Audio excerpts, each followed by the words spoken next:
tous et bienvenue dans ce nouveau vlog. Je vous retrouve après une longue absence parce que j'étais en vacances, je n'étais pas chez moi donc je n'avais pas le matériel sous la main pour me permettre de filmer, de monter les vlogs et de vous les présenter. Donc je me suis abstenue de faire des retours de lecture pendant ce séjour, j'en ai profité et ça fait du bien aussi de faire une petite coupure. Et puis avant mes vacances, je n'avais pas pu sortir de vlog non plus parce que j'ai eu un petit souci technique qui m'a supprimé toutes les vidéos que j'avais faites du dernier vlog. Tous les retours lecture que j'avais fait, il y en avait pas mal en plus. Donc là j'ai un retard énorme. Je vais quand même refilmer les retours de certains livres parce qu'il y a quand même des histoires, des romans qui me tenaient à cœur et dont je veux quand même vous parler. Donc voilà, je le ferai après. Et puis il y a les lectures de mes vacances aussi dont il faut que je vous parle. Alors comme il y aura vraiment beaucoup de retours entre ceux qui ont été effacés, ceux de mes vacances où j'en ai quand même un paquet, je pense que je le ferai en plusieurs fois. J'en parlerai de quelques-uns lors de ce vlog-ci et puis le reste, ça sera la semaine prochaine. Je vais commencer par revenir sur mes vacances qui ont commencé début août. Je suis allée d'abord à Paris pendant 2-3 jours. J'ai passé un super séjour parisien, une première journée quand je suis arrivée super chouette, en très bonne compagnie. Je suis allée voir l'expo Tim Burton aussi. Alors je connaissais finalement assez peu de films de Tim Burton, j'en avais vu peut-être aller 3 à tout casser, Charlie et la chocolaterie, Noces funèbres, enfin bref, j'en avais vu quelques-uns, mais pas non plus énormément. Malgré tout, c'est un univers quand même vraiment particulier et vraiment très sympathique. Il faudrait d'ailleurs que je me plonge un peu plus dans cet univers-là et que je découvre d'autres films de lui parce que ça me plaît pas mal, ça m'intrigue beaucoup aussi. Donc voilà, donc je suis allée à l'expo Tim Burton et j'ai trouvé ça assez sympathique, mais je me suis dit, et on s'est dit avec la personne avec laquelle j'y étais, que compte tenu de l'univers assez incroyable de Tim Burton, ils auraient pu faire quelque chose d'encore plus waouh, parce que là c'était bien, c'était sympa, mais honnêtement je pense qu'ils auraient pu faire un truc encore, voilà, encore mieux. Après j'ai pas été déçue parce que voilà, j'attendais finalement pas grand chose. Moi, je connaissais mal Tim Burton, donc j'en attendais pas énormément. Malgré tout, je trouve que voilà, s'il y avait des trucs assez sympas, je pense qu'ils auraient pu faire quelque chose d'encore plus spectaculaire. Mais bon, bref, ça n'est que mon humble avis. Ensuite, voilà, donc la journée s'est merveilleusement bien passée. Et puis après, j'ai retrouvé une copine. Et puis ça a été pareil, un petit séjour parisien très chouette. J'ai retrouvé Louise aussi, ça m'a fait plaisir de la voir. Et puis je suis évidemment, je n'ai pas pu passer à côté. Je suis allée chez Book Off. Voilà. Je ne suis évidemment pas repartie les mains vides. Je m'étais dit, bon, je me limite parce que quand même, c'est le début de mes vacances, qu'après je vais me taper le train pour aller dans le sud, sur la Côte d'Azur, avec, voilà, déjà ma valise assez chargée. Et je me suis dit, si je prends trop de trucs, ça va être trop lourd. Voilà, voilà. Résultat, j'ai acheté quand même 1, 2, 3, 4, 5, 6, 9, 10. Je suis partie avec 10 romans. Voilà, voilà. Bon, je vous montre. Alors, premier roman qui s'appelle Les Dédicaces de Cyril Massarotto. Un truc que je ne connaissais pas et dont je n'avais absolument jamais entendu parler. C'est publié chez Flammarion et alors je vous lis. Le roman qui aime les livres et ceux qui les écrivent, quitte à les malmener parfois. De Claire, on ne sait pas grand-chose, sinon qu'elle vit à Paris et collectionne les livres dédicacés. Son plus grand plaisir est d'écumer les librairies à la recherche de ces trésors qui font de chaque livre un objet unique et précieux. Parce que la dédicace ajoute une histoire à l'histoire. Chez un bouquiniste, elle tombe sur un livre dont la dédicace lui laisse une désagréable impression de vulgarité. L'auteur, Frédéric Hermelage, laisse son numéro de téléphone à une certaine Salomé, assorti d'un compliment outrancier. Seulement, à la lecture, le roman est à l'opposé de la dédicace.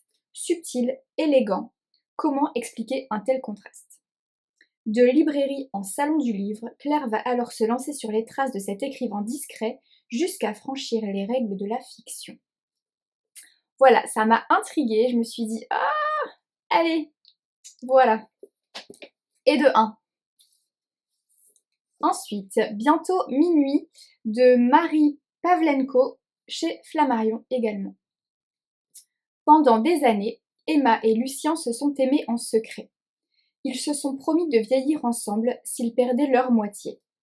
Emma est veuve depuis 7 ans, mais lorsque Lucien perd sa femme, sa mémoire chancelle. Il renonce à sa promesse et entre en maison de retraite. Emma, elle, n'a rien oublié. Comment continuer à s'aimer, à rire, à vivre, alors que la société entière vous traite comme des êtres privés de tout désir, de tout libre arbitre? Comment s'extraire du piège et appartenir au monde jusqu'au bout? Bientôt minuit est une plongée au cœur d'une marge, celle des vieux rendus invisibles, qui sont et ont envie d'être jusqu'à la fin. Je trouve ça assez sympa. Ça me tente beaucoup de découvrir ce roman parce que tout ce qui entoure la personne âgée et la façon dont ils sont perçus sur les dernières années, rien que la façon dont ils sont parfois traités en maison de retraite, en EHPAD et tout ça, ça m'interpelle et donc voilà, ça m'a donné envie. Ensuite, Nous étions merveilleuses de Laure Rollier. En fait, je savais plus si je l'avais déjà. Parce que il a longtemps été dans ma wishlist. Et en fait, je n'ai pas réussi, je captais pas dans le book-off, donc je n'ai pas pu regarder si je l'avais acheté entre-temps ou pas. Donc je me suis dit, bon bah, c'est pas très grave, au pire je le donnerai. Et je ne sais toujours pas, j'ai toujours pas vérifié. Je suis en train de regarder, mais je sais toujours pas si je l'avais déjà ou pas, mais c'est pas grave. Alors, Nous étions merveilleuses. Je donnerais n'importe quoi pour pouvoir attraper par le col la gamine que j'étais et lui expliquer certaines choses. Je lui dirais de prendre sa sœur dans ses bras plus souvent. Je lui dirais de ne pas quitter l'homme qu'elle aime pour celui qui lui plaît. Je lui dirais surtout de ne jamais porter de vert. Jamais. Je ne supporte plus cette couleur depuis que je suis ici. Et vous lui diriez quoi? L'été de leurs 18 ans, Noémie, Lisa, Marion et Stéphanie ont vécu un voyage inoubliable qui a scellé leur amitié pour toujours. 14 ans plus tard, les 4 amies décident de mettre leur vie d'adulte et ses contrariétés de côté pour revivre le périple de leur adolescence. Ce qu'elles ignorent, c'est qu'il sera le plus important de leur existence. Je crois pas que je l'avais acheté, finalement, parce que quand je lis la 4e de couverture, j'ai pas l'impression de l'avoir lu récemment. Voilà, ça me tentait beaucoup quand, au moment où il est sorti, on en a beaucoup parlé. Enfin, en tout cas, moi, j'ai vu beaucoup d'avis concernant ce roman et j'avais très envie de le lire depuis longtemps, donc je suis contente. Ensuite, tadadam, Dans son silence de Alex Michaelide. Au livre de poche, un thriller. Alors, un thriller qui était dans ma wishlist pour la simple et bonne raison qu'en fin d'année, je sais même plus si c'était en fin d'année ou en début d'année, mais peu importe, j'avais demandé à 12 personnes, 12 amis d'Instagram, de me choisir un livre chacun, un livre qu'il fallait que je lise là, cette année, en 2023. Et celui-ci faisait partie de la sélection. Je ne sais même plus, c'est peut-être Lily. Je crois que c'est... Peut-être que c'est Lily. Je ne sais même plus qui précisément m'avait demandé, m'avait conseillé de lire celui-ci. Mais quand je l'ai vu, je me suis dit, ah ben banco. Donc je l'ai acheté. Je vous lis la 4e. Alicia, jeune peintre britannique en vogue, vit dans une superbe maison près de Londres avec Gabriel, photographe de mode. Quand elle est retrouvée chez elle, hagarde et recouverte de sang, devant le cadavre de son mari défiguré, la presse s'enflamme. Aussitôt arrêtée, Alicia ne prononce plus le moindre mot, même au tribunal. Elle est jugée mentalement irresponsable et envoyée dans une clinique psychiatrique. 6 ans plus tard, le docteur Theo Faber, ambitieux psychothérapeute, n'a qu'une obsession, faire reparler Alicia. Quand un poste se libère dans l'établissement où elle est internée, il réussit à s'y faire embaucher et entame avec elle une série de face-à-face glaçants dans l'espoir de lui extirper une parole. Alors qu'il commence à perdre espoir, Alicia s'anime soudain. Mais sa réaction est tout sauf ce à quoi il s'attendait. Ce redoutable mélange de suspense et de psychanalyse nous offre une combinaison astucieuse qui a déjà happé de nombreux lecteurs. Le livre s'est vendu à 1 million d'exemplaires à travers le monde et a été traduit dans plus de 40 langues. Voilà, trop cool. Et donc je l'ai lu pendant mes vacances. Je vous en reparle tout à l'heure. Je ne vous dis même pas si j'ai aimé ou pas. Suspense. Barbara Abel, je ne sais pas. Non, je sais pas d'ailleurs. C'est pas je ne sais pas, c'est je sais pas. Une belle journée de sortie scolaire qui vire au cauchemar. Un enfant de 5 ans a disparu. Que s'est-il passé dans la forêt? À 5 ans, on est innocent, dans tous les sens du terme. Pourtant, ne dit-on pas qu'une figure d'ange peut cacher un cœur de démon? Je n'ai encore jamais lu Barbara Abel et ça n'est pas faute d'avoir 1 ou 2 ou 3 ouvrages d'elle dans ma palle, des ouvrages d'ailleurs trouvés chez Bookoff. Mais bon voilà, j'ai beaucoup entendu parler d'elle en très bien. Donc je n'ai pas pu m'empêcher de le prendre, même si j'en ai d'autres qui attendent. Après le jour de Christophe Molmy.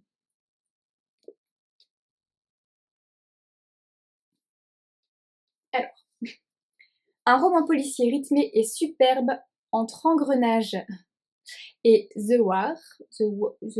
bref. Moi et l'anglais, hein. Voilà, qui entremêle les points de vue des flics et des truands. Une course dopée à l'adrénaline où chacun veut sauver sa peau. Alors, détenu en quartier d'isolement depuis trop longtemps, François Le Gall s'apprête à prendre la plus grande décision de sa vie, trahir les siens. Il n'a plus l'âge de courir après le fric facile et rêve d'une retraite paisible aux côtés de Diane qui l'attend dehors. Tant pis pour l'honneur, il va devenir indique.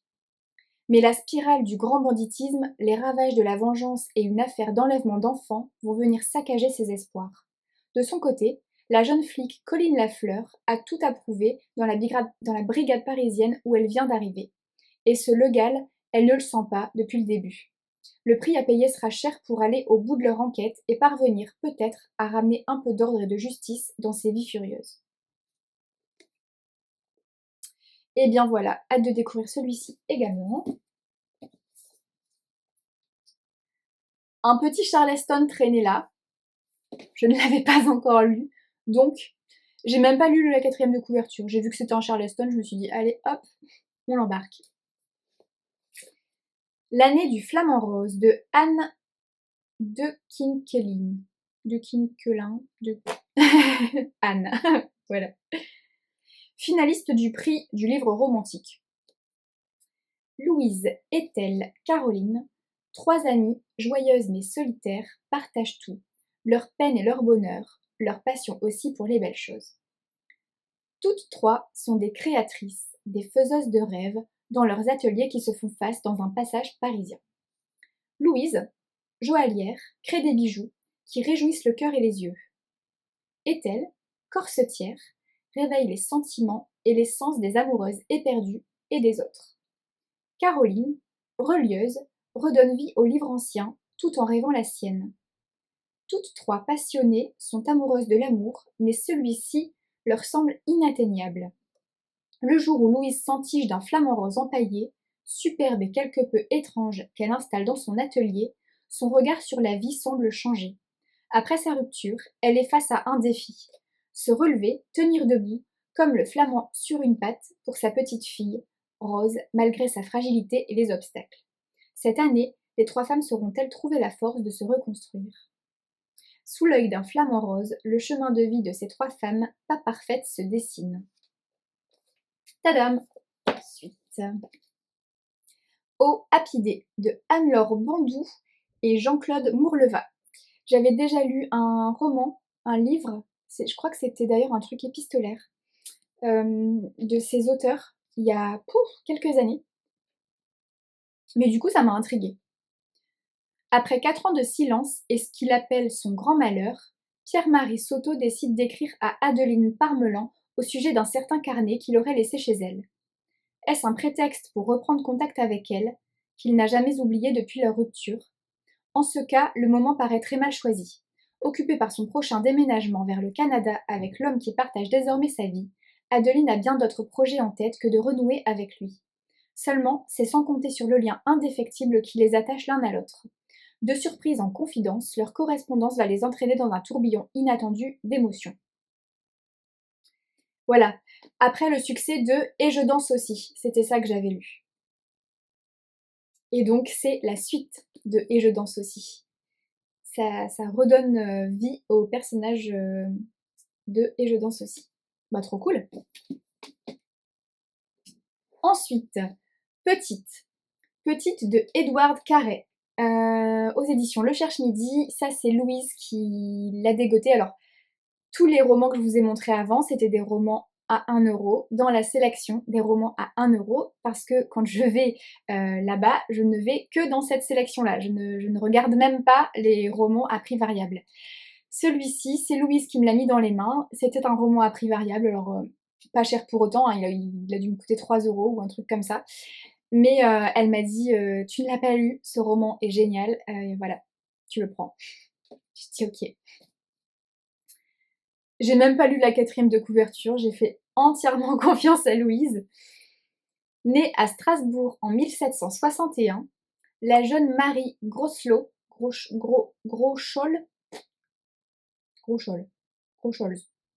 future Madame Tussaud, c'est bien plus pratique à prononcer, Tussaud, est employée dès son plus jeune âge comme apprentie pour un sculpteur sur cire.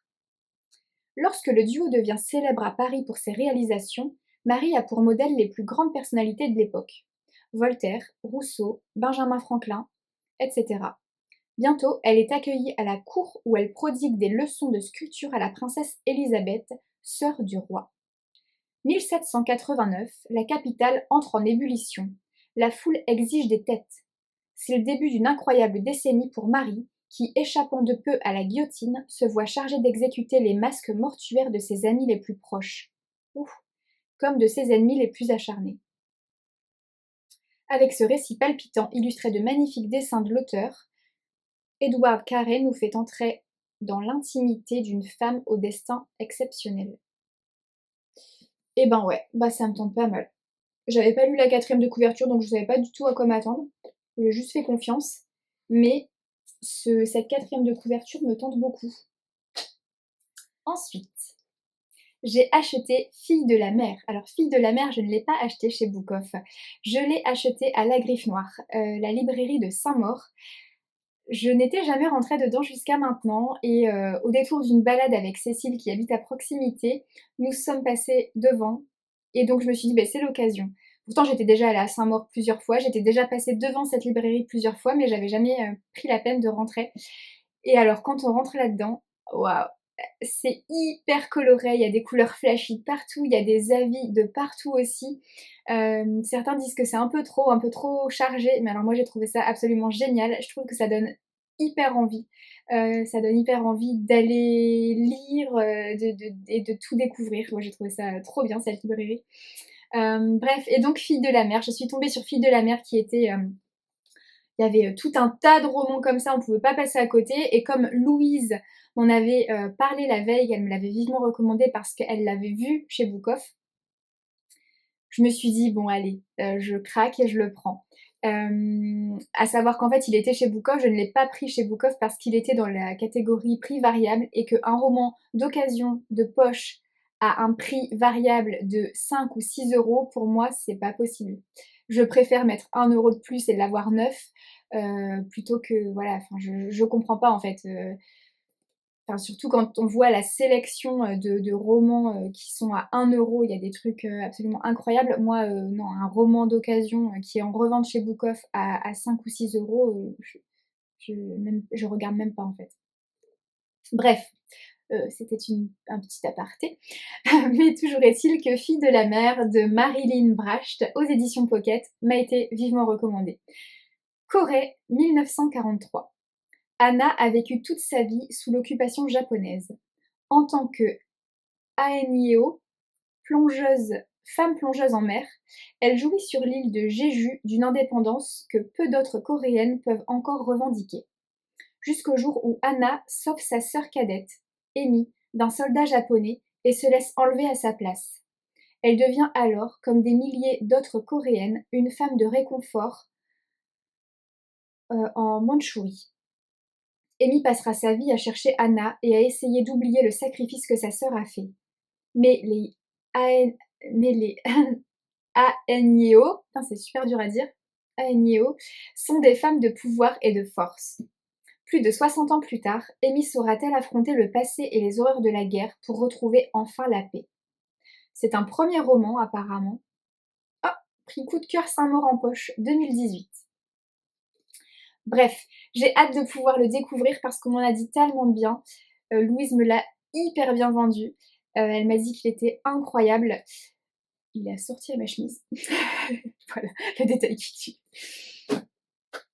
Voilà, donc ça c'était la première partie. Les romans que j'ai achetés avant de descendre dans le sud. Ensuite, je suis allée rejoindre ma sœur qui habite sur la Côte d'Azur à Cannes.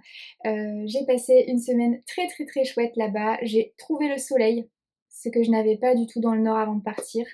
Donc j'étais absolument ravie de pouvoir avoir un peu de chaleur, de pouvoir avoir de la lumière, de pouvoir aller à la plage, de pouvoir me baigner dans une eau hyper agréable. Il paraît qu'il y avait des méduses. Alors moi j'en ai pas vu, mais voilà, j'ai pris des couleurs. Je suis ravie de mon petit séjour. Et puis je suis rentrée, parce qu'à un moment donné, il faut quand même retourner travailler. Et puis en rentrant, en fait, j'avais un battement de 2h30 sur Paris en attendant mon changement de train. Donc qu'est-ce que j'ai fait? Quand Pascal a 2h30 à tuer à Paris, elle va chez Book Off. Ben oui, parce qu'en fait, lors de ma première virée en début de vacances, j'en ai fait 2 des Book Off. Sauf qu'à Paris, il y en a 3. Donc, je suis allée dans le 3e. Et j'ai acheté. Franchement, j'ai été super raisonnable, j'en ai acheté que 3. Que 3. C'est vrai que je. C'est pas comme si j'en manquais, hein, mais bon. Alors, il y a encore l'étiquette, je ne les ai pas enlevées. 1€.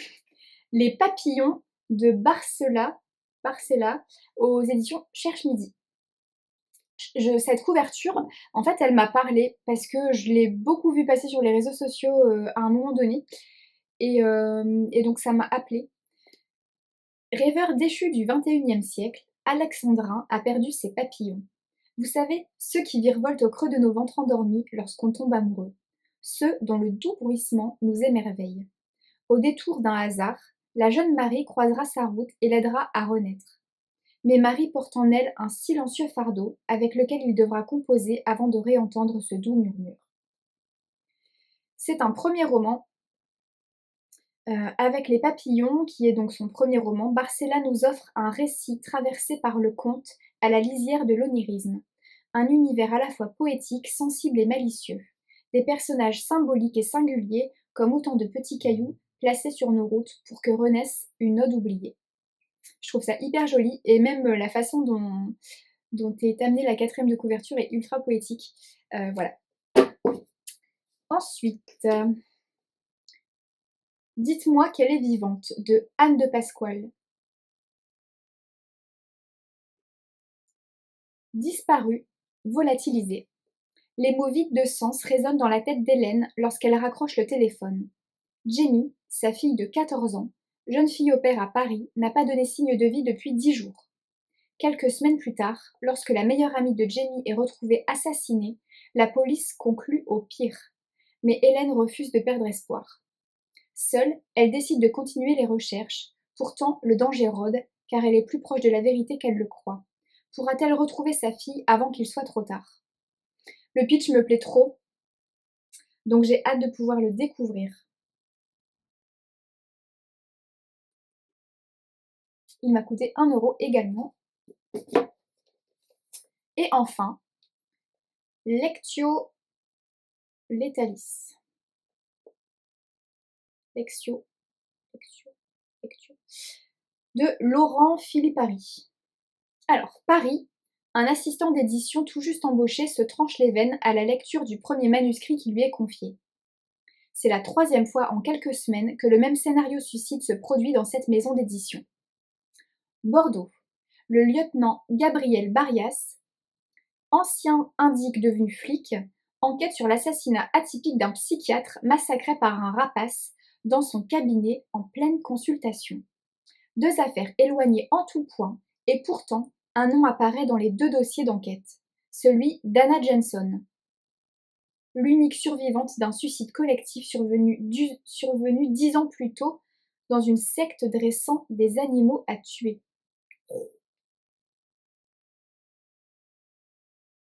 Un thriller à la bougie teinté d'ésotérisme.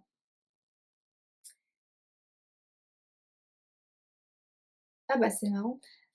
Ça s'inspire autant de Dan Brown que des romans de Barbara Abel. Et ben voilà. Et ben trop bien. J'ai trop hâte aussi de pouvoir le lire. Alors je ne sais pas quand je pourrais leur faire un peu de place parce que j'ai déjà un planning de lecture surchargé, que ce soit en service presse, que ce soit en lecture euh, personnelle qui me tente à fond. Donc ceux-là ne seront pas particulièrement prioritaires, mais il y en a quand même que je glisserai. Je pense notamment à ces deux-là qui m'ont été tellement vivement recommandés par Louise que j'essaierai de leur faire une place prochainement. Voilà, je crois que je vous ai présenté tous les romans que j'ai achetés pendant mes vacances. J'en suis venue à bout, il y en avait pas mal. Je vais devoir vous abandonner là, mais je vous retrouve dès demain. Alors demain, on va commencer par ouvrir tous les paquets qu'il y avait dans ma boîte aux lettres quand je suis rentrée de vacances. Et puis après, on va quand même rentrer dans le vif du sujet. On va parler lecture. Je vais commencer par revenir du coup sur les romans que j'avais lus avant mes vacances, dont j'avais déjà tourné les avis, mais dont les vidéos ont disparu. Donc je vais le refaire. Il y avait quand même des romans qui m'avaient vraiment plu et qui me tenaient à cœur, donc je j'ai pas envie de faire comme si de rien n'était et je vais le refaire. Je vais les retourner ces avis-là, je vais vous en reparler. Et puis après, bah, je vous parlerai de romans que j'ai lus pendant mes vacances. Voilà. Sur ce, à demain. Hello! Comme promis, je suis de retour pour ouvrir avec vous tous les petits paquets qui se trouvaient dans ma boîte aux lettres quand je suis rentrée de vacances. Je vais donc commencer tout de suite avec le premier qui nous vient des éditions du Cherche Midi. Je sais ce que c'est, je suis trop contente. Tada! Beau! Très belle cette couverture, j'aime beaucoup. Elle est cartonnée. Le premier tome n'était pas comme ça. Trop chouette.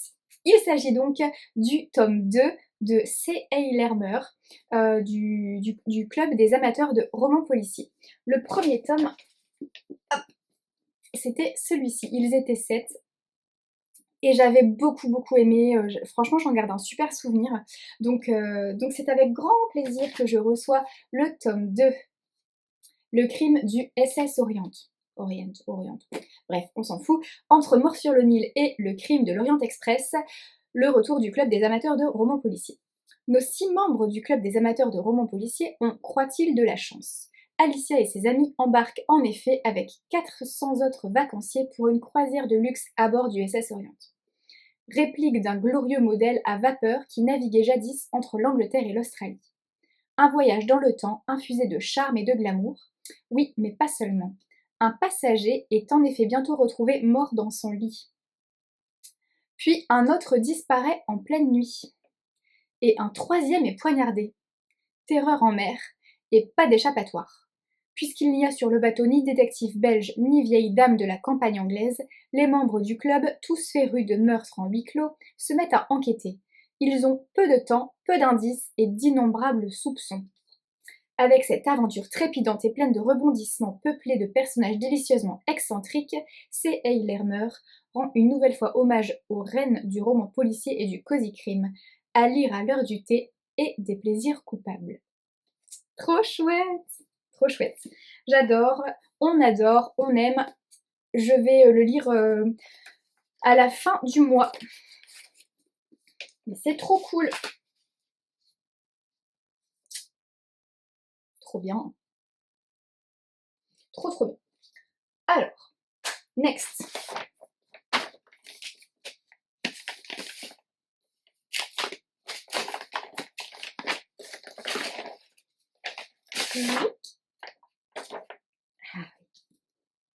Petite salle. Petite salle de Louise May. Ok. Alors.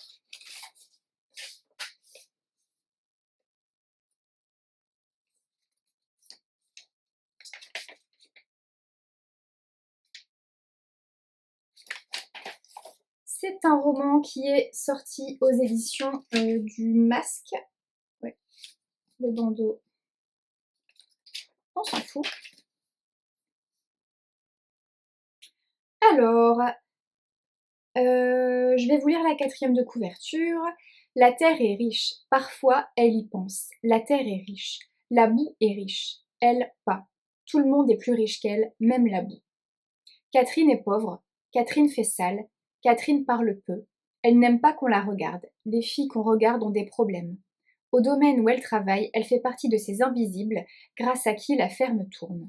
Monsieur, lui, est riche. Il ne parle pas non plus, il crache ou il tonne. Et il possède tout.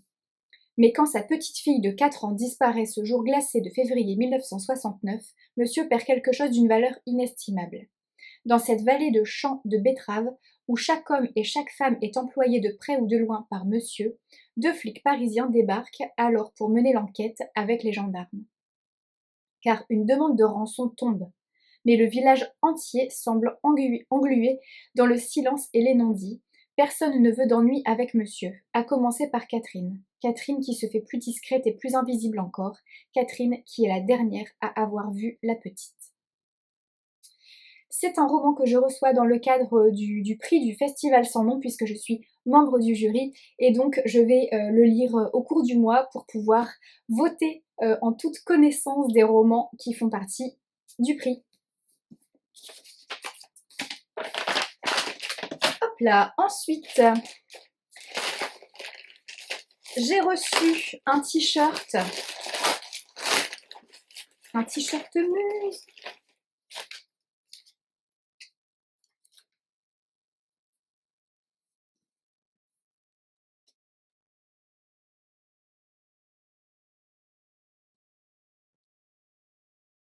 Vivre d'amour et de livres. Je savais même plus que c'était ça que j'avais fait.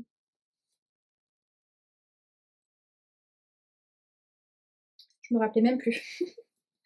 Trop bien. J'aimais bien le côté hyper sobre et discret du petit, du petit encart brodé dans le coin. Je trouve ça cool. Voilà. Bon bah je vous l'essaye tout à l'heure ou demain. Je vous montrerai ce que ça donne une fois porté. Mais j'adore, je trouve ça hyper chouette. C'est discret, c'est sobre et j'aime beaucoup. Voilà, trop cool.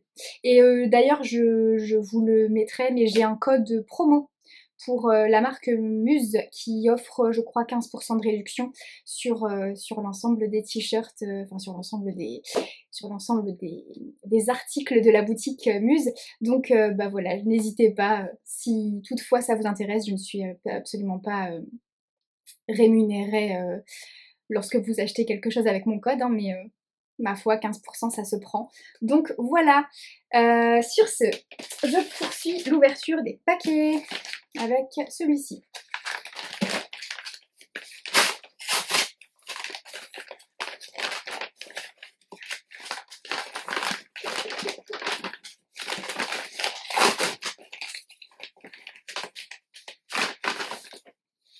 Ah, qu'il est beau! Il est magnifique. On enlève le bandeau. C'est un pavé quand même. La couverture, j'adore. La poussière des souvenirs de Suzanne Abel dans la collection Les Ailleurs des éditions Charleston. Il fait combien de pages?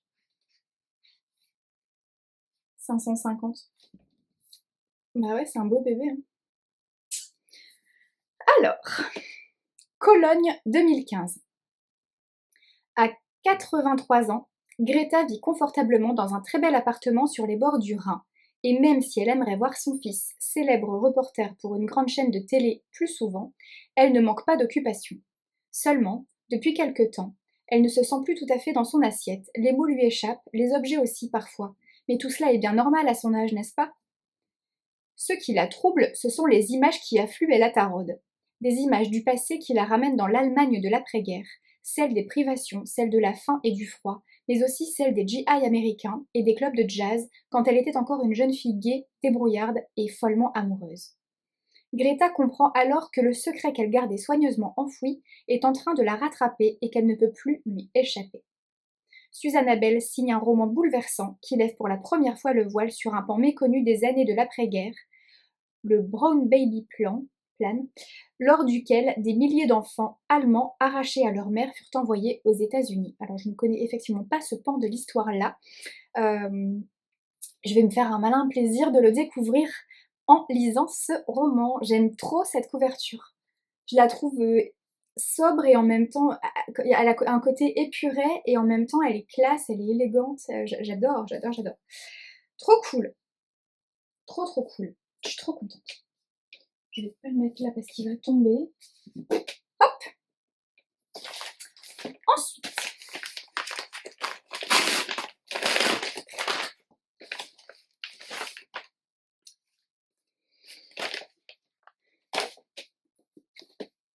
hop là, le photographe d'Auschwitz, aux éditions Alizio, Alizio Histoire.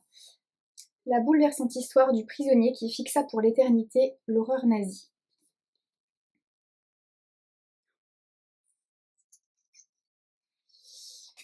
Alors, Pologne 1939, alors que l'armée allemande envahit son pays, Wilhelm Brass, jeune photographe de 22 ans, refuse de prêter allégeance à Hitler. Déporté à Auschwitz-Birkenau, il est chargé de prendre en photo les nouveaux prisonniers pour le service d'identification. Témoin forcé, horrifié par la folie exterminatrice nazie et par les expériences de Joseph Mengele, Brass regarde chaque jour derrière son objectif la mort dans les yeux. Engagé petit à petit dans le mouvement de résistance interne, il lutte autant qu'il le peut. En 1945, à l'approche de la libération du camp, Brass réussit à sauver plus de 40 000 clichés, malgré l'ordre donné par les SS de les brûler, car il veut à tout prix que le monde entier sache. Grâce à cet acte de résistance ultime, ses portraits ont pu servir de preuve dans les procès contre les nazis après la guerre. Ce récit est celui d'un héritage en images puissant et éternel, un témoignage essentiel. Je suis ravie d'avoir cet ouvrage. C'est une période qui m'intrigue beaucoup. J'aime beaucoup lire des romans sur cette période, sur tout ce qui s'est passé dans ces camps de concentration. Je trouve ça à la fois horrifiant, terrifiant, et en même temps, les histoires me bouleversent à chaque fois. Je trouve ça ultra touchant et ça me chamboule, et ça me procure de grandes émotions et donc c'est pour ça que c'est une époque qui me «plaît» entre guillemets. Alors voilà, ce qui s'est passé est absolument, horrible, mais en tout cas, j'aime lire sur cette époque, sur cette période, sur tout ce qui s'est passé, à Auschwitz et dans ces camps parce que ça me bouleverse et donc voilà, donc voilà, je suis assez intriguée par cet, ouvrage-là et je me ferai, une joie de vous en reparler quand je l'aurai lu. Et enfin, le dernier paquet, il me semblait avoir ramené une paire de ciseaux.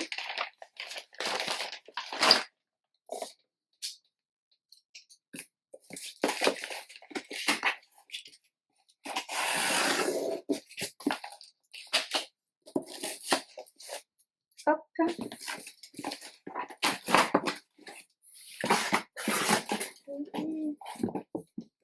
C'est un paquet qui nous vient des éditions Animae, anciennement le Duquesneau. Alors, Révélez votre dharma de Sahara Rosketabi. On voit pas très bien à cause de la lumière, mais déjà le livre-objet est assez joli, très beau, avec une petite brillance là, en brillance dorée. Et puis le lotus, très joli. Le guide pour trouver votre mission de vie. Alors, je sais que j'ai eu à le lire, mais je ne me rappelle plus. Je ne me rappelle plus ce que j'en ai pensé. Bref, c'est pas grave. Ce n'est pas un hasard si vous avez trouvé ce livre. Traversez-vous un grand changement, en particulier dans votre carrière, votre vie personnelle et spirituelle? Aspirez-vous à trouver enfin quel est votre but, votre mission? Cherchez-vous à découvrir qui vous êtes vraiment et vivre une vie alignée dans la vérité et la joie? Alors ce livre est sur le point de bouleverser votre monde. Votre âme vous appelle à entrer pleinement dans votre mission, votre dharma. Lorsque vous direz enfin oui à votre appel supérieur, tout ce que vous avez cherché se manifestera naturellement. Ce livre vous guidera vers votre mission de vie et vous permettra de comprendre votre dharma et sa fonction dans votre vie. Véritable boussole, le dharma ou mission d'âme oriente déjà vos choix et vous rappelle que vous êtes là pour monter en vibration. Découvrir votre profil parmi 9 archétypes: enseignant, nourricier, visionnaire, entrepreneur, artiste, chercheur, animateur, activiste et guerrier. Reconnaître vos talents et vos super pouvoirs grâce à 20 exercices, tests et méditations. Élaborer votre parcours de vie et identifier vos obstacles. Et rayonner et partager votre joie. Je me souviens plus, c'est fou ça. Bon, c'est pas grave.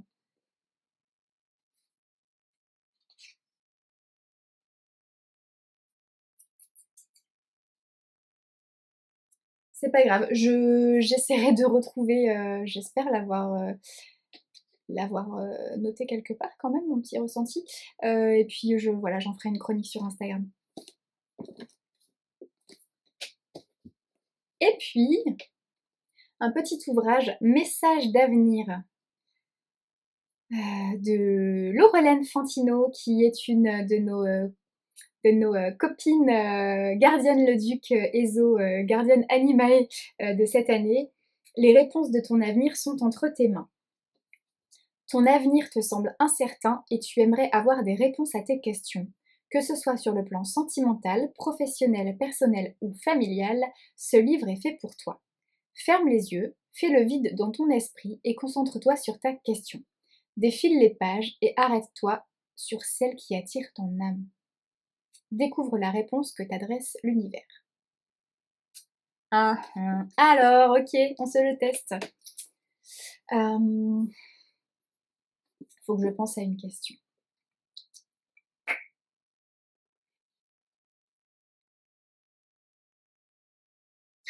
Ok.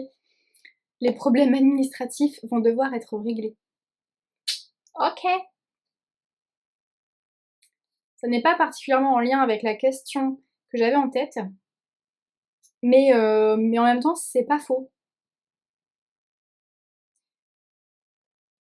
Ça n'a pas de lien avec ma question, mais c'est quand même quelque chose de réel et dont il faut que je m'occupe.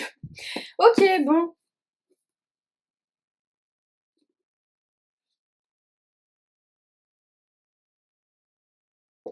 Mais non. Des épreuves et des peines vont contrarier tes plans. Ok. Merci. Merci Laureliane. Bon bah, ça peut pas être tout le temps parfait, hein. Tant pis. Sur ce, je vous laisse et je vous retrouve un peu plus tard. Ciao. Et coucou! Ça y est, j'ai passé le t-shirt, donc je voulais vous montrer ce que ça donne. Très simple, très sobre, t-shirt blanc, encart brodé, avec un jean, ça passe super bien. Voilà, j'adore. Je suis ravie. Et puis comme je vous disais hier, j'ai donc un code promo pour avoir 15% sur l'ensemble de la boutique Muse. C'est donc entre deux pages. Et voilà, ben n'hésitez pas.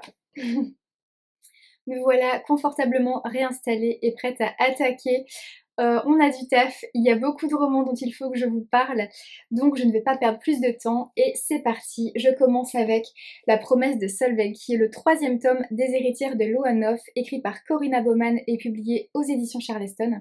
Alors ce tome, je l'ai beaucoup aimé, à l'image de la saga, donc c'est une saga historique qui est composée de 3 tomes et les 3 tomes sont vraiment géniaux, super. J'ai beaucoup aimé la période de l'histoire, j'ai beaucoup aimé la façon dont les choses sont abordées. Alors dans ce tome, on rencontre Solveig. Solveig, c'est la fille de Mathilda et donc la petite fille d'Agneta, qui est le personnage du premier tome. Au fil des années, le domaine de Loanof a perdu de sa splendeur et on en vient à penser que la seule issue possible, c'est la vente du domaine. Oui, mais voilà, Solveig a fait une promesse à Agneta et elle va tout faire pour la tenir. Solveig, c'est un personnage super, super touchant, qui n'a rien à envier à ses aïeux. C'est-à-dire que c'est une femme forte, déterminée, courageuse, qui va aller au bout de ses convictions, qui va faire tout son possible pour pouvoir sauver le domaine. Je l'ai trouvée, je l'ai trouvée très touchante. Et puis c'est un tome qui, à l'image de l'ensemble de la saga, est rempli de drames, rempli de rebondissements. J'ai trouvé ça super bien fait. Et voilà, on finit en beauté, je trouve, avec ce tome. J'ai beaucoup aimé et je ne peux que vous recommander de découvrir la saga si ça n'est pas déjà fait. Ensuite, Soudain seul de Isabelle Autissier. C'est un roman que m'a recommandé Clarine, du compte Clarine Bookin. On se retrouve avec un couple d'amoureux qui fait le tour du monde en bateau et qui atterrit sur une île de l'Atlantique. Ils ont un peu bravé les interdits parce normalement ils n'avaient pas tellement le droit d'atterrir là. Et puis je vous passe les détails, mais grosso modo ils ne peuvent plus en partir de cette île. Ils vont donc devoir affronter des conditions extrêmes et un peu à l'image des Robinson Crusoe, des Robinson Crusoe des temps modernes, ils vont devoir affronter des conditions hostiles, devoir survivre à la solitude, devoir survivre au froid, devoir survivre à la faim, et même devoir survivre à leurs pensées. Parce que quand on est seul dans un endroit comme ça, la seule chose qui nous reste, c'est justement de pouvoir penser. Isabelle Autissier, elle a cette faculté de nous emmener en immersion dans des décors, déjà des décors glacés absolument incroyables, au milieu des manchots. Et elle a une plume que j'ai trouvée assez incroyable. C'est très sobre, mais très très juste et très pertinent dans la façon dont elle écrit les choses. Et elle arrive à véhiculer les émotions et les pensées des personnages de façon assez remarquable, j'ai trouvé. Alors le roman se compose en 2 parties, donc je vais pas vous parler de la deuxième partie parce que c'est quand même intéressant de pouvoir le découvrir sans voilà, j'ai pas envie de spoiler quoi que ce soit, c'est bien la découverte. C'est un roman très court, il fait 200 et quelques pages, voilà, 215-220 pages, mais il est très complet. C'est-à-dire que pour moi, il n'y a rien de trop et il n'y a rien de pas assez. Il n'y a rien à ajouter à ce roman, il n'y a rien à lui enlever non plus. Il est juste et voilà. J'ai trouvé vraiment brillante la façon dont Isabelle Autissier arrive à nous emmener et en fait, on se sent complètement un peu comme un lecteur isolé au même titre que ces personnages et elle arrive du coup à créer un peu une remise en question aussi de nous et de notre propre existence à nous. Et j'ai trouvé ça assez brillant. Voilà, je ne peux que vous recommander, d'être curieux et d'aller découvrir, ce roman. Alors je ne connais pas du tout les autres romans d'Isabelle Autissier, c'était la première fois que je lisais l'autrice, mais en tout cas, j'ai été, agréablement surprise. C'est une très jolie découverte. Je vais maintenant vous parler de Pourquoi tu pleures, un roman de Amélie Antoine, publié aux éditions Le Muscadier Noir. J'ai eu à le lire dans le cadre du prix du Festival sans nom pour lequel je suis membre du jury et alors ce roman, j'ai trouvé ça, je l'ai trouvé incroyable. C'est un thriller, psychologique, dans lequel on rencontre Lila. Lila est maman, elle est mariée, et en fait, elle se réveille un matin, son mari et sa fille, ont disparu. Je vais pas en dire plus sur l'histoire, ce que je peux dire, c'est que ce roman aborde des thématiques, vraiment profondes. Alors il est question d'amour, de maternité, entre autres. Il y a des thématiques, autres que celles-là qui sont très, très intenses, très profondes et ultra bien abordées. Le fait est que je ne peux pas en parler parce que si j'en dis trop, ça va, l'histoire va perdre de son charme et ça serait dommage. Je veux rien spoiler, donc je ne vais pas pouvoir en dire beaucoup plus parce que je veux, que vous puissiez avoir la surprise totale en découvrant ce roman. Ce que je peux vous dire, c'est qu'il vaut le coup.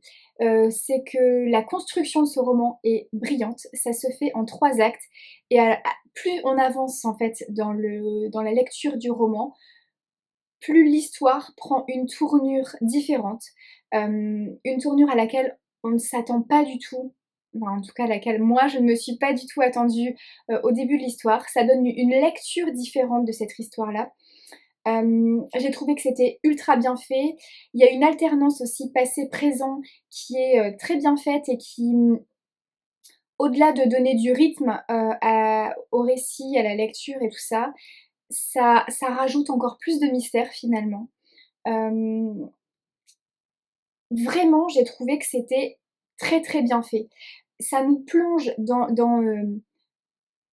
toute l'obscurité de l'âme humaine, grosso modo.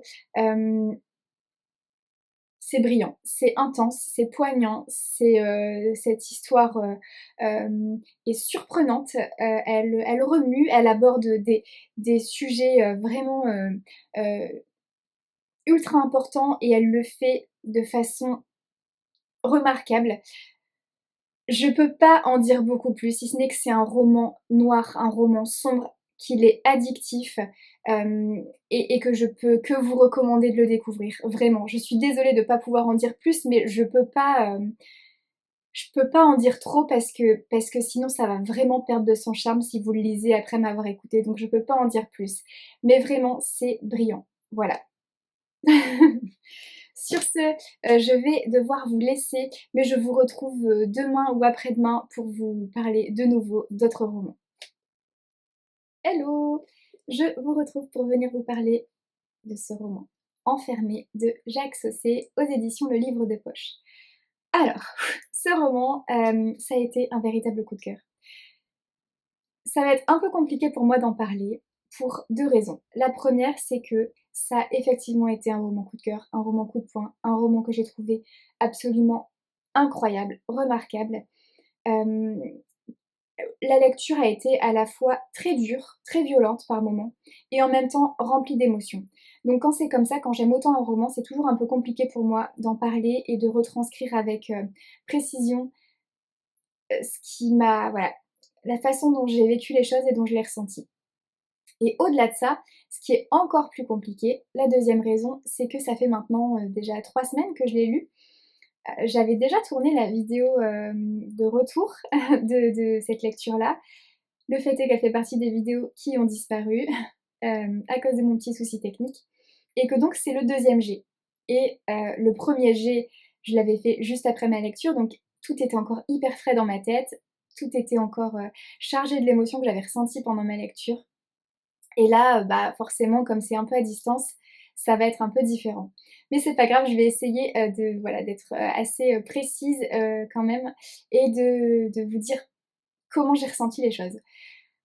Enfermée, déjà j'étais ravie de pouvoir enfin le découvrir, de pouvoir me plonger dans cette lecture-là parce que Jacques Saucé, parce que ma rencontre avec Jacques Saucé novembre dernier à Brive avait été un véritable coup de cœur.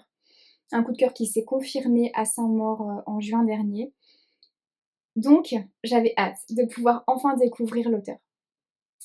Ça y est, c'est fait. J'ai lu Enfermée. Enfermée dont la thématique principale est celle de la transidentité. Et j'ai trouvé que alors je suis pas concernée personnellement par cette question-là de la transidentité.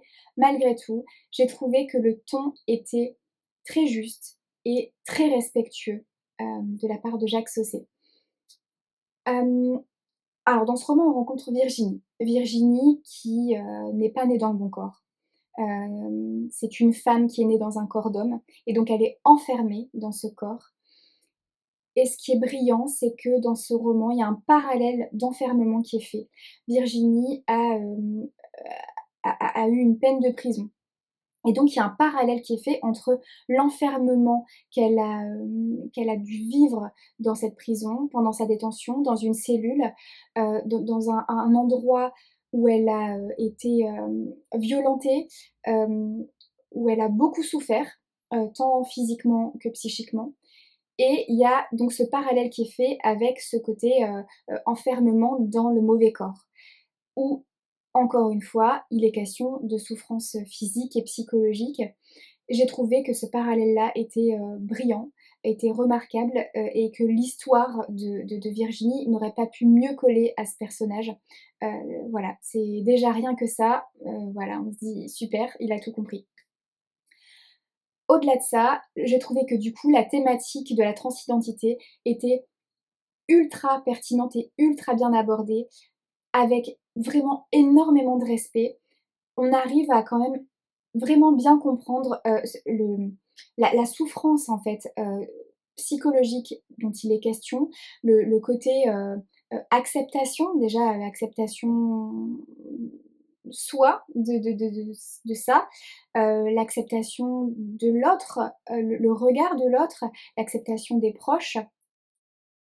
Et donc autour, en fait, de cette quête d'identité de Virginie, il y a plein d'autres choses qui vont se mettre en place, notamment à sa sortie de prison où elle va être embauchée dans un centre qui va un peu apparaître à ce moment-là comme, comme un lieu qui offre des secondes chances, en quelque sorte. Et puis on va se rendre compte qu'elle a pas atterri là par hasard, sans trop comprendre, le pourquoi, ni le comment. Mais, je vais pas en dire beaucoup plus parce que je veux pas spoiler, mais en tout cas, il y a pas mal de choses qui vont se mettre en place à ce moment-là, qu'on va comprendre petit à petit, avec des rebondissements parce qu'on va penser à certaines choses et en fait, on va se rendre compte qu'on était complètement à la ramasse et c'est assez génial. Hem, voilà.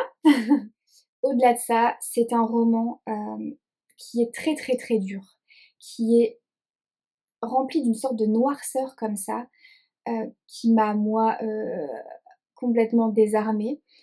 Il y a, il y a des scènes vraiment ultra violentes, donc faut avoir le cœur bien accroché parce que ça prend aux tripes, ça laisse pas indifférent.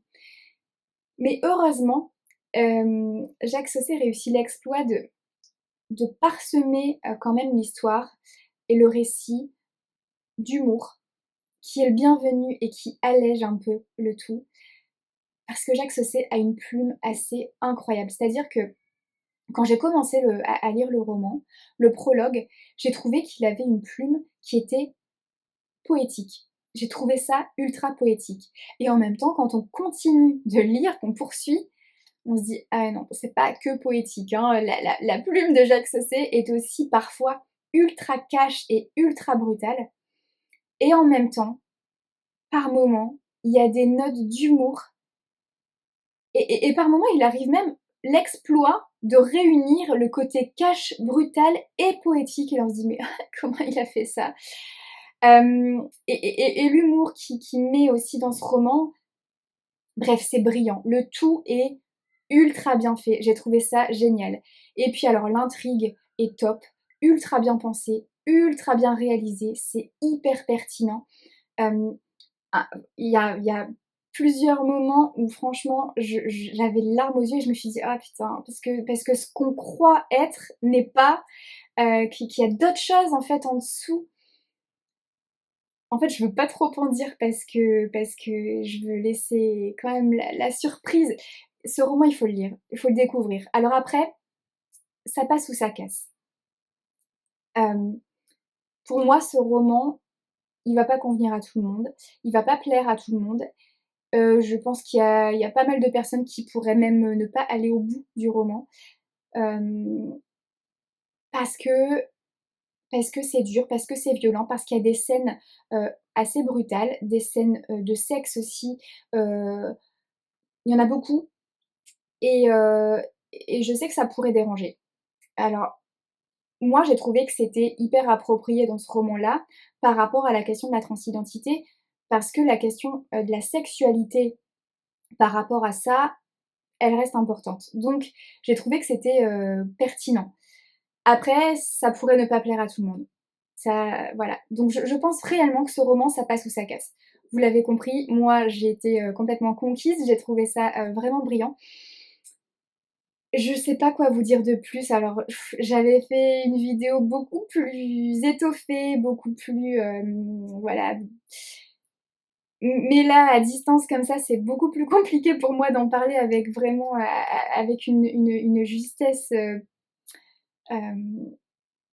à part vous dire que vraiment la lecture est intense, que, les thématiques sont géniales. Alors ce que j'ai trouvé aussi, super, c'est la note en fait à la fin. Où, Jacques Saucet explique un peu les raisons, qui l'ont poussé à écrire ce roman. Il nous parle de sa nièce Aurore, et de son coming out et voilà, c'est ça qui a déclenché, l'écriture de ce roman-là. Donc il l'a écrit pour elle et j'ai trouvé ça, hyper touchant. La façon dont il en parle, on comprend pas mal de choses et ça rajoute une sorte de, en fait, j'ai compris la sensibilité avec laquelle il l'a écrit. J'ai trouvé ça super chouette. Et il explique avec brio aussi, hem, ce qu'il y a dans ce roman. Virginie donc le personnage principal de ce roman, c'est la seule à avoir un prénom. Jacques Saucet a enlevé tous les prénoms des protagonistes de ce roman. Il les a remplacés par, comme, je vais vous dire, des trucs type, le bulldog, la vieille, je prends les trucs qui me passent là, hein, mais ou alors il faudrait que j'aille, lire la note à la fin pour que vous compreniez un peu. Alors il y a la fouine, le père, la mère, la salope, le beau gosse, le cinglé, le directeur, voilà. Ils sont tous nommés comme ça par des traits, physique, de personnalité, de caractère ou je ne sais quoi. Et donc il enlève en fait son identité à chacun des personnages pour se concentrer uniquement sur la quête d'identité de Virginie qui est au cœur de tout et comme tous les autres lui refusent finalement son identité, et ben il les renie et il leur enlève à chacun leur identité. Alors c'est très brouillon et très mal expliqué ce que j'ai fait là, mais lui il le fait extrêmement bien dans la note, au lecteur à la fin de l'ouvrage et j'ai trouvé ça brillant comme idée, vraiment génial. Donc moi c'est vrai qu'au début quand j'ai commencé à le lire, je comprenais pas, mais alors quand j'ai lu la note, j'ai dit: «Waouh, génial, top, trop bien». Voilà, je vais pas en dire beaucoup plus, je vais même pas en dire plus du tout. Ce que je peux vous dire, c'est qu'il faut le découvrir, que voilà, je j'ai alors après j'ai pas beaucoup de recul sur Jacques Saucet, c'est le seul roman de l'auteur que j'ai lu, mais j'ai hâte de pouvoir découvrir le reste, de ses ouvrages. Parce que vraiment celui-là m'a beaucoup plu. C'est un roman noir, pas comme les autres, avec un sujet et une thématique centrale qui est tellement incroyable et tellement bien abordée. Hem, voilà et puis, tout ce qu'il met en place en fait, rien n'est laissé au hasard dans ce roman. Que ce soit tous les petits trucs de l'intrigue, où il laisse rien au hasard et où plus ça avance, plus tu te dis: «Oh purée, trop bien pensé, trop bien fait». Et en même temps, même les mots choisis, je trouve que rien n'est laissé au hasard dans les mots que Jacques Saucet choisit, dans tout l'ouvrage, en fait. C'est chaque mot à sa place, j'ai trouvé ça génial. Est-ce que vous avez compris que j'ai trouvé ce roman incroyable? Voilà, ça a été un vrai coup de cœur, une lecture intense, une lecture coup de poing, une des plus belles lectures, de ces derniers temps. Stop! Je reviens pour vous parler de ce doux roman d'Agnès Ledigue, Un abri de fortune, publié aux éditions Albin Michel. C'est le tout premier roman de l'autrice que je lis et ça a été une très jolie découverte. Pour l'histoire, on rencontre Rémi, Clémence et Karine, trois personnages qui ont été un peu malmenés, un peu beaucoup, brisés par la vie et qui vont à un moment donné avoir besoin d'un coup de pouce. Une jolie main tendue que va leur offrir Capucine et Adrien en les invitant à passer un petit séjour, chez eux, dans un petit coin isolé en pleine nature. Cet endroit, ce petit abri, ça va être un peu comme une ode aux secondes chances. C'est un endroit qui va leur permettre de se relever, de se reconstruire, de renaître, de guérir. Hem, heu, alors ils vont aller là-bas et par le travail, en gros, ils vont aider Capucine et Adrien à entretenir l'endroit, en travaillant la terre, en s'occupant des bêtes et cetera. Donc par le travail et par les rencontres qu'ils vont faire, ils vont pouvoir aller de l'avant. Au-delà de se retrouver soi, ils vont pouvoir aussi retrouver un semblant de vie sociale et voilà, ils vont devoir s'apprivoiser, ils vont devoir se faire confiance. Et j'ai trouvé ça hyper touchant en fait, ce côté, jolie rencontre de la vie. J'ai trouvé ça très sympa. Au-delà de ça, dans l'histoire, il va y avoir à un moment donné faire une trouvaille un peu macabre qui va, les amener à enquêter. Ça va amener un petit peu de piment comme ça à l'histoire. Ça va amener un petit plus qui est assez sympathique et puis, la thématique une des thématiques principales de ce roman, c'est les violences conjugales. Les violences conjugales et l'impact psychologique que ça peut avoir. Alors, c'est abordé, avec différents points de vue et j'ai trouvé ça assez sympa justement de le faire comme ça. Hem, c'est brillant. La plume de l'autrice est très sympathique aussi, elle est toute en sensibilité j'ai trouvé et ça m'a beaucoup plu. C'est un roman qui est lumineux, qui, véhicule un joli message d'espoir, où il est question aussi de résilience, de renaissance. Hem, il y a le côté, bienveillance et c'est rempli en fait d'un élan d'humanité que j'ai trouvé, hyper agréable en fait. C'est tendre, ça fait du bien. Hem Alors, j'ai eu un retour, on m'a dit que c'était un peu naïf, que l'histoire était oui, que c'était tendre, mais que c'était naïf. Heu, oui et non. Alors, je sais pas ce qu'on entend par naïf. Il y a des choses qui sont peut-être un peu prévisibles. Si par naïf on entend, le côté, résilience humanité assez sympathique et cetera, Heu, bah, ouais, d'accord, c'est naïf, si tu veux, c'est naïf, mais en même temps, pourquoi toujours vouloir, forcément une histoire qui soit hyper dure et hyper profonde? Bah, des fois, des choses un peu plus légères et juste qui font du bien et ben, c'est aussi bienvenu, en fait. Dans nos petits trains de vie, dans nos petits quotidiens, pas toujours très glorieux et bah, juste, ça fait du bien d'avoir des histoires toutes douces et des histoires délicates et des histoires où il y a de jolies rencontres et où les personnes peuvent aller de l'avant, peuvent aller mieux et ben, ça fait du bien. Voilà et donc ce roman, il m'a fait du bien et j'étais ravie de pouvoir découvrir Agnès Le Digue et donc si, d'ailleurs vous avez d'autres, recommandations, de romans d'Agnès Le Digue qui sont sympas et qu'il faudrait que je découvre, n'hésitez pas à me laisser des petits commentaires, ça sera avec grand plaisir. Voilà, je vous recommande de découvrir ce roman.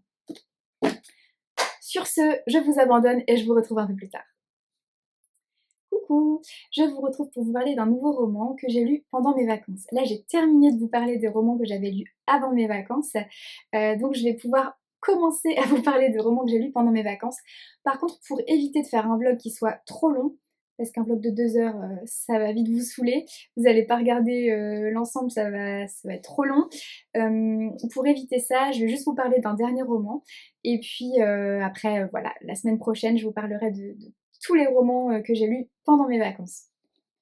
Celui dont je vais vous parler là tout de suite, c'est L'Ultime Testament de Giulio Cavalli, publié aux éditions de l'Observatoire. C'est un roman de la rentrée littéraire, donc il n'est pas encore sorti. Je sais même plus la date de sortie, mais c'est bientôt là. Alors ce roman, pour faire bref, ça a été très compliqué pour moi d'arriver au bout. La thématique, top. On est dans un pays où les émotions ont été abolies. Donc, Hem, Tout ce qui peut susciter de l'émotion, tout ce qui peut émouvoir est absolument interdit. Donc il y a plus de couleurs, on oublie le rouge, le jaune, le bleu et cetera. Non, tout n'est plus que nuances de blanc, de gris ou de noir. Il y a plus de livres, il y a plus de musique, de peinture ou de toute autre forme d'art, il y a plus. Il y a plus d'amour, il y a plus d'amitié, il y a plus de tout ça. Et si quelqu'un a à un moment donné le malheur d'avoir d'avoir un signe d'émotivité quelconque, même ne serait-ce qu'un sourire, c'est hop, direction l'hôpital. Malgré tout, on continue de se reproduire et d'avoir des enfants, hein, parce qu'à un moment donné, il faut quand même que la population puisse continuer d'exister. Mais je veux dire, l'acte sexuel en lui-même, c'est plus qu'un acte de reproduction et on n'y prend aucun plaisir. Pour éviter même de s'attacher aux gens, il y a des femmes qui sont, octroyées à des hommes, mais pendant des temps donnés et juste dans le but, voilà, de faire des enfants, de procréer, mais c'est tout. Donc sur le papier, je trouve ça brillant. Je trouve ça ultra intéressant, je trouve qu'il y a matière à creuser et que ça peut être, hyper intéressant. Oui, sauf que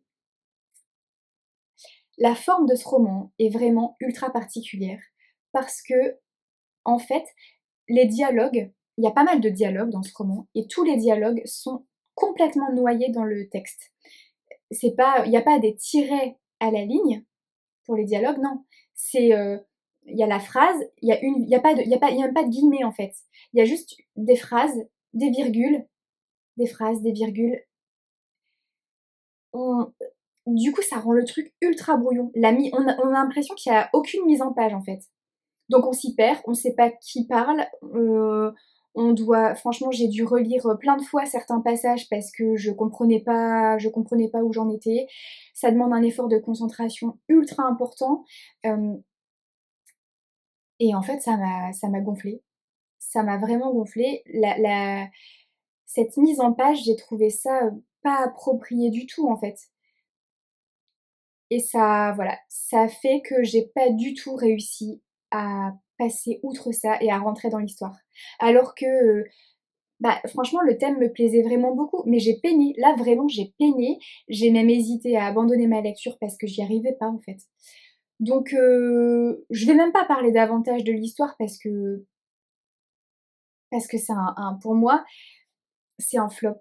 C'est un flop, mais pas, par rapport à l'histoire, mais vraiment, parce que la forme n'aide pas du tout. La mise en page, bah, il y en a pas, en fait. Je vais pas dire que c'est pas une mise en page qui n'est pas aidante, c'est qu'il y en a pas de mise en page. Donc voilà, j'ai eu beaucoup de mal et en même temps, je trouve ça ultra dommage parce que c'était, enfin, j'avais envie, en fait. J'avais vraiment envie de découvrir l'histoire, de l'aimer et au-delà de l'aimer, même sans l'aimer, enfin, j'avais envie de la découvrir et de parce que même en termes de contexte politique, il y a des choses ultra intéressantes et qui méritent réflexion et cetera. Mais j'ai pas du tout réussi à aller au-delà de ce côté, je sais même pas comment j'ai réussi à aller au bout du bouquin, en fait. Parce qu'il y a plein de fois où je me suis dit: «Non mais stop en fait, j'arrête, c'est pas possible, bah, je suis quand même allée au bout, mais voilà, c'est mon gros flop là. Mon gros flop des vacances, j'ai été ultra déçue et j'ai été, hyper désolée et hyper navrée en fait de ressentir ça. Après si on arrive à aller au-delà de ça, au-delà de la forme, pourquoi pas? Ça peut être ultra intéressant. Mais là, enfin moi c'est pas possible quand on sait même pas qui parle à quel moment, parce que vraiment c'est noyé dans le texte. En fait, c'est que pavé comme ça, c'est que des pavés comme ça, même quand il y a des dialogues, ça reste des pavés comme ça. J'ai pas compris. Franchement, j'ai pas compris. Je me suis dit: «Mais c'est quoi? Est-ce que» parce que je crois que du coup l'auteur il doit être italien. Ouais, il est né à Milan. Est-ce que Est-ce que juste en Italie, ils font ça? Les dialogues, c'est pas des traits, ouvrez les guillemets ou je sais pas quoi? J'ai pas compris. Honnêtement, j'ai pas compris. encore maintenant, je reste dans l'incompréhension la plus totale par rapport à la mise en forme, la mise en page de ce roman. C'est un gros point d'interrogation et heu et ça m'a vachement déçue. Par contre, alors gros plus, la couverture est absolument divine. On peut pas lui enlever ça. Bravo, bravo pour la couverture. Voilà, bon désolée, si voilà, c'est un gros flop. Sur ce, je vais vous laisser. Je vais, clôturer ce vlog ici. Je vous retrouve, donc la semaine prochaine. Je vous retrouve la semaine prochaine avec plein de bouquins. Je vais vous montrer. Tada! J'ai lu tout ça pendant mes vacances, donc il faut que je vous parle de tous ces romans-là dans le vlog de la semaine prochaine. Ça en fait. Sur ce, je vous souhaite une très belle semaine. Prenez soin de vous, prenez soin de ceux qui vous entourent et à très vite.